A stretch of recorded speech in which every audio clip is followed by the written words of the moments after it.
स्तर पर लगातार हम लोग सामाजिक न्याय के सवालों पर क्या लाइन लेनी, कई बार रविकांत सर को देखते हैं, जो है मिर्सा जी और मनीष जी, रूपरेखा जी और तमाम यहाँ पर जो समता के लिए जो ये पूरा संघर्ष चल रहा है, उस संघर्ष को कैसे और भी मजबूत किया जाए और जो 19 तारीख को जो सुनवाई होने वाली है उसको हमारे पक्ष में फैसला आए। तो सवाल साथियों, मैं छोटी सी बात से मैं शुरू करूँगा कि मुझे वो जनवरी की शायद का दिन था और मेरे साथी रॉबिन भाई ने फ़ोन किया कि और उन्होंने कहा कि हैदराबाद में एक छात्र नेता रोहित वेमुला ने आत्महत्या कर ली। तो मैं समझ ही नहीं पाया कि आत्महत्या कर लिया, इसमें क्या किया जाए। तो उन्होंने कहा कि इस पर राजू भाई एक मीटिंग करनी चाहिए। शनवाज भाई थे, अनिल थे, तमाम लोग साथी थे, लक्ष्मण भाई थे। वो कह रहे हैं कि बाबा साहब ने कहा था थोड़े का आत्महत्या करने के लिए, संघर्ष करने के लिए कहा था। उसके बाद हम लोग गए, बैठे सोहेब साहब के यहाँ और BBC पे हम लोगों ने उनका लेटर पढ़ा। उस लेटर के पढ़ने के बाद मुझे लगता है कि ऐसा कोई भी व्यक्ति नहीं होगा यहाँ पर बैठा होगा जो उस लेटर को नहीं पढ़ा होगा, जो रोहित की संवेदना थी। और रोहित जब उस बात में कह भी रहे हैं कि मुझे हो सकता है लोग याद रखें न रखें, भूल जाएं, लेकिन मुझे लगता है कि शायद रोहित को मालूम था कि नहीं था, मुझे नहीं मालूम है। और शायद मुझसे छोटा ही रहा होगा। और रोहित ने जो पूरा उस समय हम लोग सोच नहीं पा रहे थे कि ये सवाल क्या होगा, कैसे एड्रेस होगा। फिर भी ये हुआ कि चलिए 3 बजे जो है हम लोग वक्त दिए, टाइम दिए कि हम लोग अम्बेडकर प्रतिमा पर धरना देंगे। रास्ते में हम लोग बहस करते आ रहे हैं, इस पूरे डिस्कोर्स पे बहस करते आ रहे हैं कि ये क्या होगा। और थोड़ी देर बाद वहाँ पर SPI के भी साथी पहुँचे, उन्होंने भी कॉल किया था और 1 घंटे का धरना चला और हम लोग धरना देकर वापस आए। और वापस आने के बाद जब हम 1-2 दिन 3 दिन में चीज़ों को देखने लगे तो उसके बाद ये पूरा सवाल बनने लगा। और मैं इस सवाल को इसलिए मैं कह रहा हूँ कि नेहा जी जिस यूनिवर्सिटी से JNU से हैं, उस यूनिवर्सिटी का भारत में पॉलिटिकल डिस्कोर्स को खड़ा करने में, सोशल जस्टिस के डिस्कोर्स को, सेकुलरिज्म के डिस्कोर्स को, जो पूरा सवाल है कि कैसे देखें, बहुत सारा सवाल होता है कि देश दुनिया के हम उलझे रहते हैं, लेकिन इस सवाल को मुझे लगता है कि UGC के सवाल को भी JNU ने, DU ने खड़ा किया। और आज वो सवाल रोहित सिर्फ और सिर्फ रोहित के हैदराबाद यूनिवर्सिटी का छात्र नहीं है। आज रोहित पूरे देश में हर गांव में रोहित वेमुला तेरे सपनों को मंजिल तक पहुंचाएंगे की बात हो रही है। और जिस दिन JNU में 14 छात्रों को वहाँ पर हिरासत में लिया गया और समता की जो बात करने वाले थे उसमें नेहा जी और तमाम साथियों को भी वहाँ पर मारा पीटा गया, लोगों के चोटें आई, फ्रैक्चर आया, तमाम देश में इस बात को लोग लेकर गंभीरता से देख रहे थे।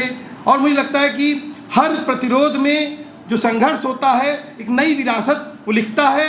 और आने वाले दौर में मुझे लगता है कि रोहित वेमुला और पायल तडवी की जो माँ ने जो संघर्ष किया, वो संघर्ष मुझे लगता है कि आने वाले दिनों में सिर्फ UGC का सवाल नहीं, मुझे लगता है ये UGC के बहुत इस डिस्कोर्स ने बहुत आगे बढ़ा दिया। जैसे NRC और CA का सवाल सिर्फ NRC CA का सवाल नहीं था, वो एक जो लगातार उत्पीड़न था, लगातार दमन था। और आज ये जो पूरा सवाल है उस तरीके से उठ रहा है। हम इस बात को समझते हैं कि मैं कई बार, चूँकि हम लोग रिहाई मंच में हैं, इनकाउंटर है, मॉब लिंचिंग है, और लगातार हम लोगों ने कई बार लाशें उठाई हैं, लाशों को दफन किया है, जलाया है, कई बार लाशें नहीं मिलती हैं। एक हमारे के मुकेश राजभर का इनकाउंटर हुआ था, आज तक उसके पिता मानने के लिए तैयार हैं कि मेरे बेटे की हत्या हुई, इसका इनकाउंटर हुआ, क्योंकि उनको चेहरा ही नहीं दिखाया गया। और मुझे लगता है कि 233 से अधिक इनकाउंटर 2025 का जो आंकड़ा है, उस इनकाउंटर में आजमगढ़ में तो 2 मात्र लाशों को जो है उनका चेहरा दिखाया गया था। और ये मैं इसलिए कह रहा हूँ कि ये सवाल सिर्फ UGC का नहीं है। UGC क्योंकि विश्वविद्यालय एक प्रोडक्शन का सेंटर है, एक भारत के जो वो प्रोडक्शन करता है कि भारत में जो लोग जो भारत की प्रगति में, जो भारत के राष्ट्र निर्माण में जो छात्र छात्राएं हैं वो जाके योगदान देंगे और वो योगदान भारत को समृद्ध करेगा। लेकिन क्या है, वो भारत को जो समृद्ध करने वाला जो प्रोडक्शन है, वहाँ की स्थिति क्या है। मैं इसलिए कह रहा हूँ कि योगी आदित्यनाथ की जब गवर्नमेंट आती है तो 3300 दरोगा की भर्ती आती है और उसमें 800 समथिंग दरोगा को जो है कहते हैं कि ये काबिल नहीं थी, और 17-18 का संभवतः है मामला। और उसमें 800 जो समथिंग जो दरोगा जो काबिल नहीं थे, जानते हैं कौन थे? वो एससी थे और एसटी थे।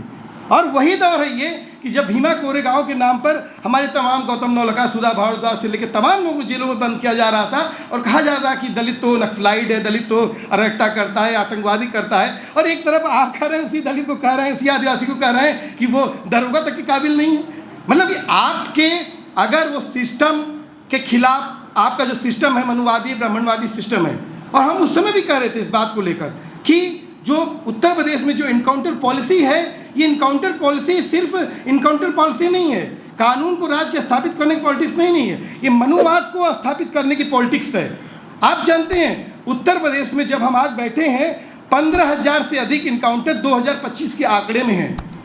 मैं इसलिए कह रहा हूँ, हो सकता है लोगों को लगे कि ये तो विश्वविद्यालय की बात कहें थी, कहाँ बात करें, क्योंकि विश्वविद्यालय के ही जो पढ़े हुए छात्र हैं, अगर वहाँ पर हमारा प्रतिनिधित्व नहीं रहेगा। मैं एक छोटी सी बात बताऊँ, इसी हजरतगंज में एक बार लाठीचार्ज हुआ और लाठीचार्ज करने के बाद मैं बेहोश हुआ। तो जब मैं पुलिस थाने में था तो उसने पूछा कि जब मैं होश आया, मुझे पानी नहीं मारा, होश आया तो उसने पूछा कि तुम पहले क्यों नहीं बताया कि तुम हिंदू हो?